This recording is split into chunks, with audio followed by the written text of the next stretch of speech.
কিলোমিটারের মধ্যে সেখানে কোনো হাই রাইজ বাড়ি কত আমি এখন ডিজি বিল্ডিংকে বলে দিয়েছি যে কোনো হাই রাইজ স্যাংশন এখন না দিতে, কোনো হাই রাইজ।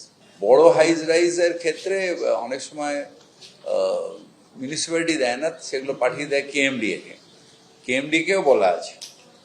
বুলডোজার বাবা তো আমরা নই, সুতরাং আমাদের ওই ভাঙাভাঙির মধ্যে আমি যাই না, কারণ পারমিশন তো ওনারাই দিয়েছেন, নাহলে তো বড় বিল্ডিং এয়ারপোর্টের পাশে হয় না। কিন্তু যাই হোক, আমরা একটা ওয়েট করছি যে কি ইনস্ট্রাকশন আসে বা ওদের নোটিফিকেশনটা আসলে সেটা আমাদের যে ইঞ্জিনিয়ার তারা বসে পড়বে, তার টেকনিক্যাল এগুলো বার করবে, করে তারপরে আমাদের বললে আমরা সেই অনুযায়ী কাজ করবো। ওই তো 25 মিটার মানে G+8 8 তলা পর্যন্ত দেবে, তার উপরে এখন আর দেওয়া মানা আছে।